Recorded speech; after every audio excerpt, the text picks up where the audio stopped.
Hi friends, नमस्कार। मैं Vinod Rahul world of astrology में आपका स्वागत करता हूँ।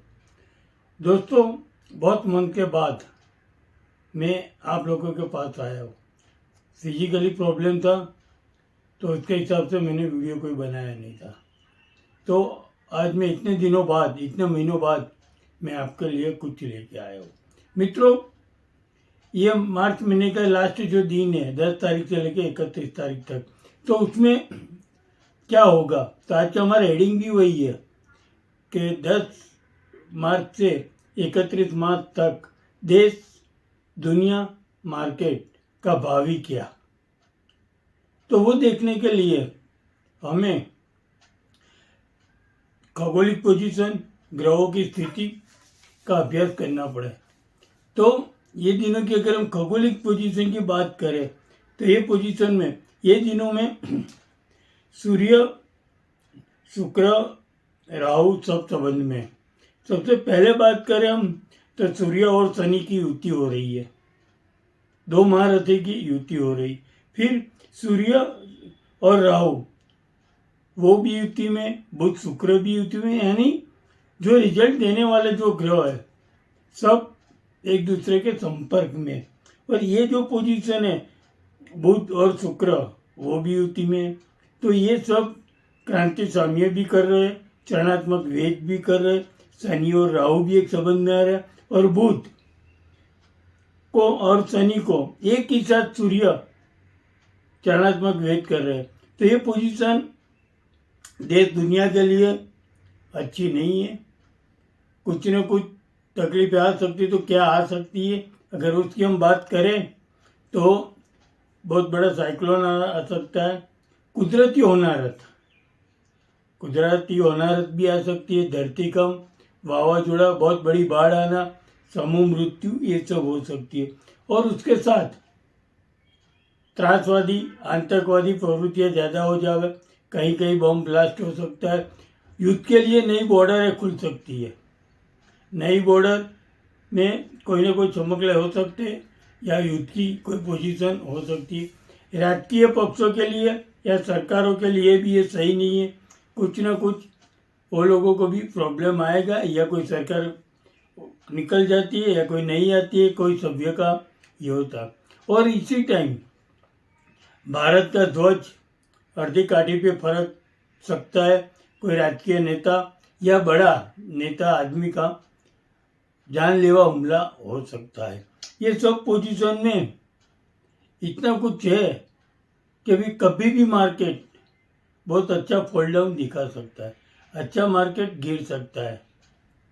और ये सब जो पोजीशन है वो देश दुनिया के लिए, भारत में भी हो सकता है, बॉम्ब ब्लास्ट भी हो सकता है, राजकीय परिवर्तन भी हो सकता है, और कुछ न कुछ होके टेंशन वाला लाइफ हो सकती है।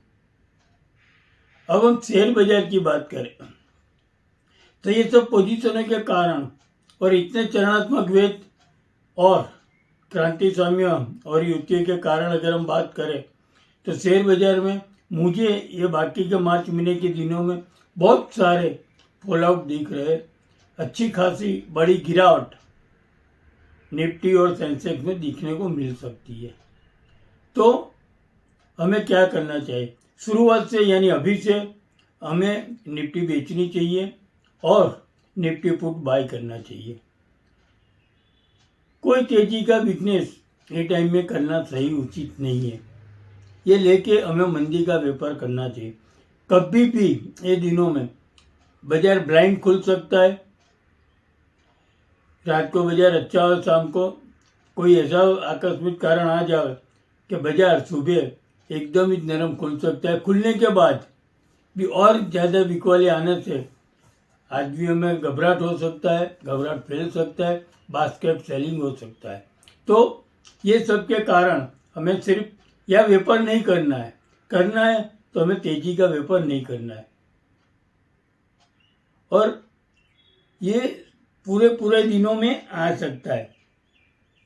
उसमें तारीख में बोलूँ राउंड अबाउट तो 11, 12, 13, 14, 17, 18, 22 और 23 ये दिनों में जो मैंने ऊपर बताया, त्रासवादी हमला बॉर्डर पे खुल सकता है, कुछ न कुछ बड़ी बीमारियां, होनारत, धरतीकंप या गिरावट आ सकती है। भारत का ध्वज यदि काठी फरक सकता है। तो ये दिनों हमें खास मार्क करना है बाजारों के लिए। इसके बाद प्रॉफिट बुक के लिए कोई परचेस कर सकता है, तो अंतिम दिनों में या बीच बीच में 1 या 2 दिन बाजार अप हो सकता है, लेकिन वो अप रहेगा नहीं। हमें सिर्फ बेचना ही है। जैसा भी बाजार अप होगा आप बेचो। जितना मंदी में रहोगे तो घाटा तो नहीं होगा, प्रॉफिट नहीं होगा तो घाटा भी नहीं होगा, वो पक्का है। लेकिन विश्वास पक्का है कि बाजार में मुझे मेरा 35-33 साल का एक्सपीरियंस बता रहा है कि भारी गिरावट आ सकती है। कोई राजकीय नेता का कुछ भी जानलेवा हो सकता है उसके कारण, या कुछ ऐसा आकस्मिक कारण आ सकता है कि बाजार में भारी गिरावट देखने को मिले। तो दोस्तों, ये मेरा जितना भी अनुभव है 37 ईयर्स का, उसके हिसाब से मैंने जो निकाला वही आपके सामने मैं पेश कर रहा हूँ। देश दुनिया में भी ये हो सकता है, मार्केटों में भी ये हो सकता है। तो हमें नुकसान नहीं हो, इसके कारण हमें मंदी का व्यापार करना चाहिए, कोई व्यापार ही नहीं करना चाहिए। दूसरा आप देखिए गोल्ड और सिल्वर।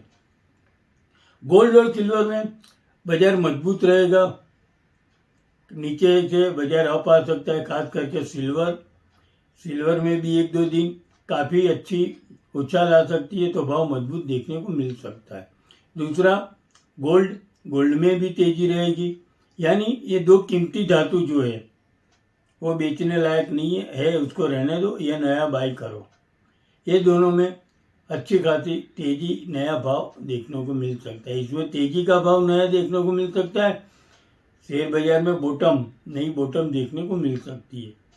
और इसके बाद तेलीबिया, एग्रीकल्चर की हम बात करें तो उसमें भी तेजी है। तेल में भाव में उछाल आ सकता है, एरंडा में उछाल आ सकता है, कॉटन में आ सकता है, एरंडा में आ सकता है, फिर अलसी तेल भी मजबूत हो सकता है। यानी पूरा कमोडिटी कोई कारणों बाजार मजबूत रहेगा। दोस्तों, ये मेरा अनुभव से जो दिखा वो मैंने आपको बताया है। ये मेरा अनुभव है तो मैंने आपको बताया। बिजनेस करना ना करना वो आपके हिसाब से, और कोई बिजनेस करे इसके हिसाब से मैंने ये नहीं बताया। ये मैंने एक जनरल प्रेडिक्शन किया है। ये बताना कोई ऐसा उद्देश्य नहीं था कि भी आप बिजनेस करो। वो आपका जोखिम और आपकी कैपेसिटी के हिसाब से आप कर रहे हो। मेरी फर्ज थी कि भाई मुझे प्रेडिक्ट करना चाहिए, तो मैंने प्रेडिक्ट किया। बाय बाय, आओ जो।